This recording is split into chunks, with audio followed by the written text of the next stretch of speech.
I thought it could be fun to flip through one of my old sketchbooks together. I don't know if that's something you guys are into or if you think would be interesting, but I thought, well, why don't we just go through one and see? So this is from 2021 to 2024. I don't know why it took me 3 years to fill this thing, but it did. And then I decided just to paint the cover because I thought the cover was really ugly, so I just painted over it with some gouache. So let's see what's inside. Okay, so it looks like right off the bat there's like some Star Wars characters. I think we were like really into watching The Mandalorian at this time, although I don't see The Mandalorian here, but I kind of remember what year would that have been? Would it be 2021? I'm not sure. I think it was around that time. So I was doing like some little cute Star Wars guys. And then, what's this? Okay, so we got like, we had a bag of crayons, just like a big giant gallon-sized Ziploc bag of crayons, and my son and I were just like testing them to see like which ones we liked, because you know how sometimes some of them are like trying to like draw with like a candle or something, like really bad crayons, like the freebies from the restaurants and stuff. So it looks like we got some tested here from like restaurants and I don't know, we just had fun testing out the different textures and seeing how they colored and which ones showed up dark and light and waxy, or were the ones that felt like a candle. This was I guess obviously around Halloween time. I had just gotten Neocolor artist pastels, like wax, what are they called, like professional crayons basically, and I wanted to try them out, so I guess I did this haunted house with them. But I really liked how the colors show up so vibrantly, and these are probably Neocolor ones, the ones that are not water soluble. And then again, I guess I was practicing with those, so some little characters and a tree, and I like how the color goes on and it looks really dark and you can really fill it in good there. This thing was for, I remember this, it was like an Instagram, like a draw, what is it called? Like a draw along, draw this in your style kind of thing, or like maybe it was prompts, something. I must have been art prompts because I can't imagine I copied this character over I remember coming up with this idea myself where she's knitting on her, like her claws. I guess it's a sloth. It must have been art prompts. I don't like those at all. It doesn't really look like how I draw people anymore. This is close, but still not quite like how I draw people now. But this is from 5 years ago. This, I think my friend Min might have been posting something where you draw different faces and different like little squares or something. I vaguely remember that. And she does a lot of cats, so I think that might be either like an art prompt or inspired by her. And then I guess I did it with my little snail. I love my little snail character. So I did a few of those with him. I guess this is just messing around, more crayons. Oh, this was on Skillshare. Tom Froese has a class called Odd Bodies, and I remember doing this with my youngest son. We watched his class and you were supposed to pick like a person, and then you draw it just with like, you don't make like shading or like sketchy lines. You try to do it just with like deliberate lines. And so we found this picture of Michael Jordan, and we both drew it. I have to find my son's. His was real good. It's in his sketchbook, and I remember sharing it with Tom, and he liked it. So that was sweet. I got to show my son that the teacher liked his artwork. This is just plants, practicing plants.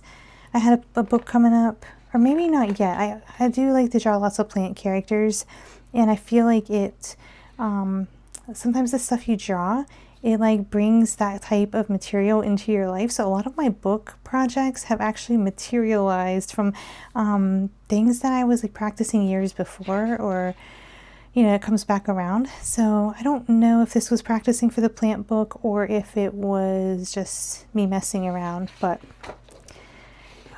maybe it was practicing plants for that, because I knew I had a book coming up that had plant characters. Okay, this is again just with the Neocolors. I think I was trying to figure out like how to use these things. Some turtles.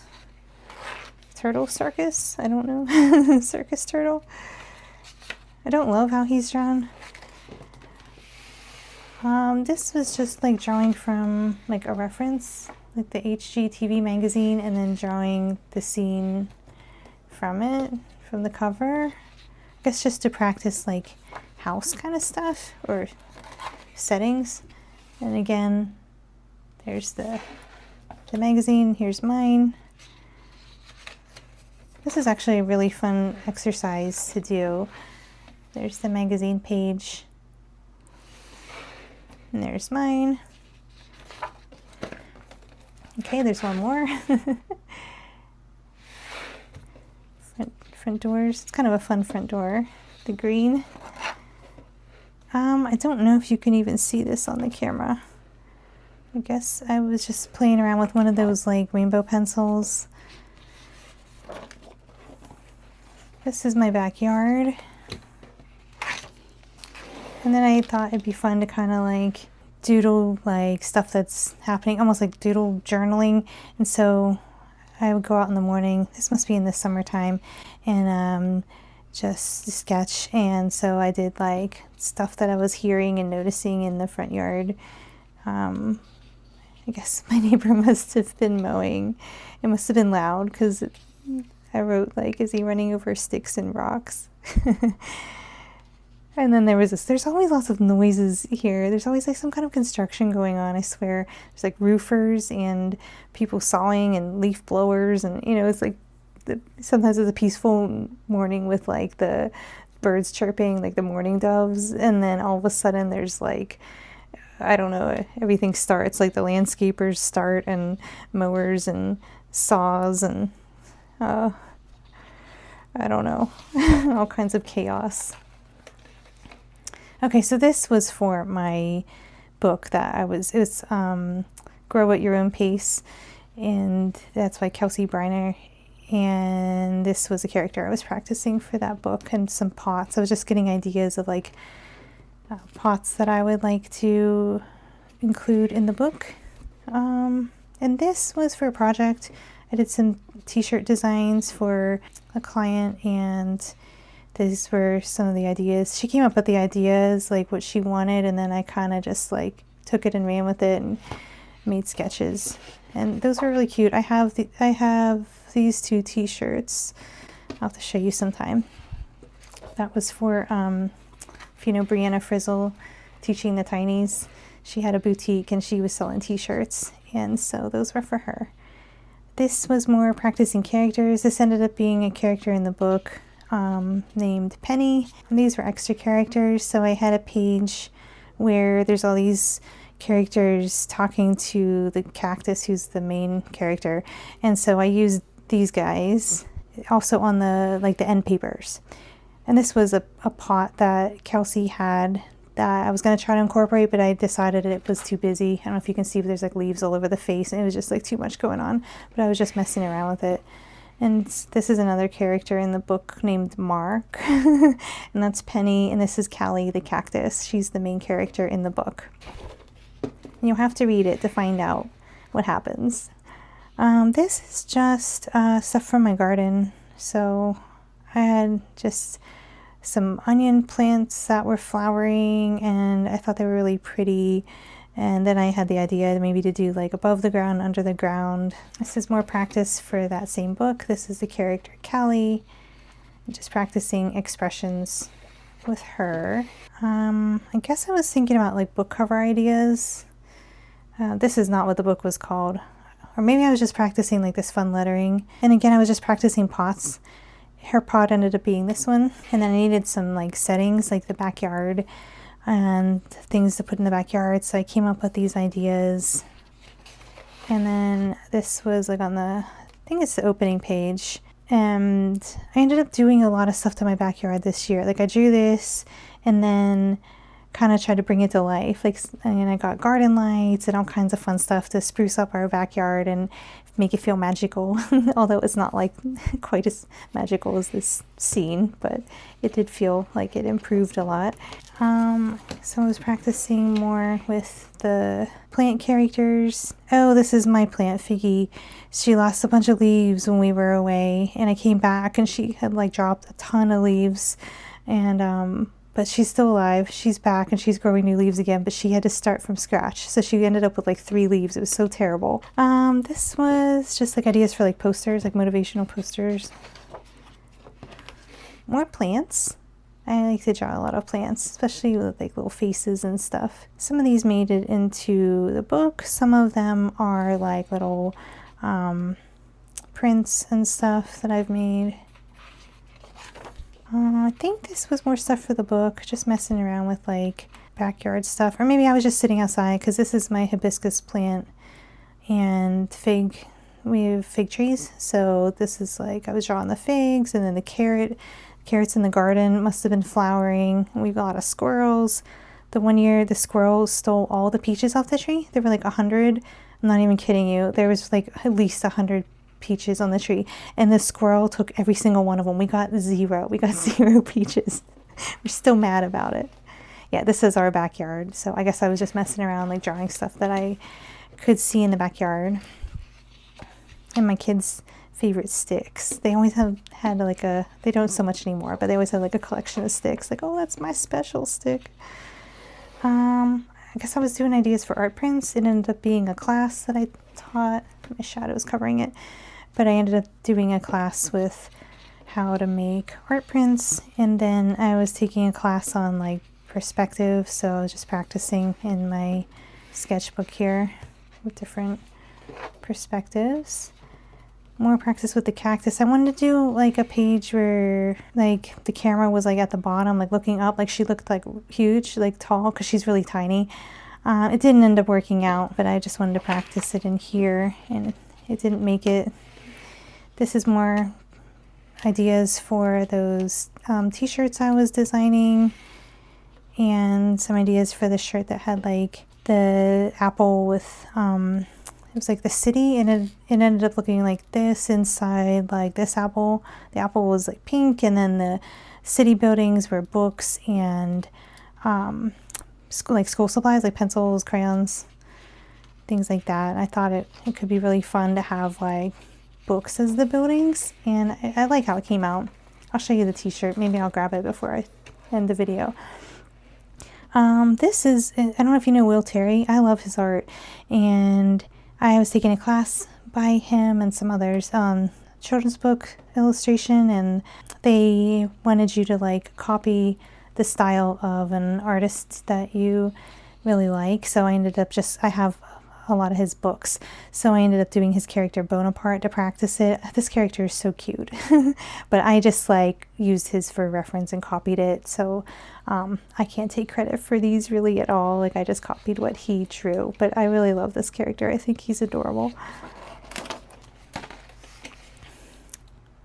Peonies, those are like one of my favorite flowers. We had peony bushes in our yard growing up, and when I see them, it reminds me of like my childhood and smelling the peonies when they were blooming at the end of May. They were bright pink and like so pretty, but there were always ants on them.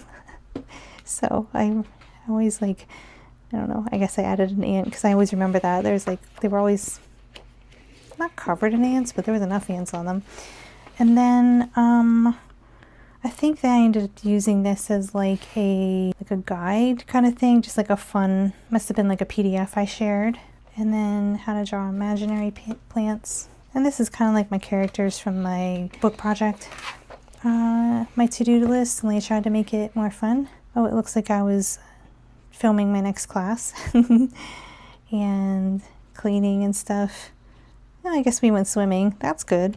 I wanted to make a bunch of different calendars, and I did not end up making all these. But maybe I'll revisit this though, because now I do sell calendars in my shop, and it's nice to have like a few designs for people to choose from. But I found out you cannot do national parks if you're selling like on Etsy. National parks are like copyrighted. Like you cannot post things that has names of national parks, or they could shut down your shop. Although I've seen so much copyrighted stuff on there, I can't believe they're even shutting anyone down for minor offenses when there's like people just selling like, I don't know, basically clip art of like Mickey Mouse and stuff. Like, okay.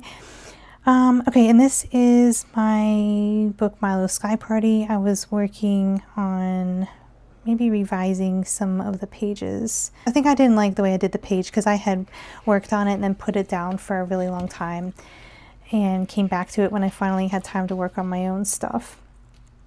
This was just, I was trying to draw some of the designs I really liked from this brand called Field School. We have some of their t-shirts and stuff. They have really cool graphic tees, and I really love this shirt here. I ended up getting it from my two boys and my husband, and I was just trying to draw it. Their designs are really fun, but it was kind of hard to duplicate for me. Like that style is a little bit hard for me.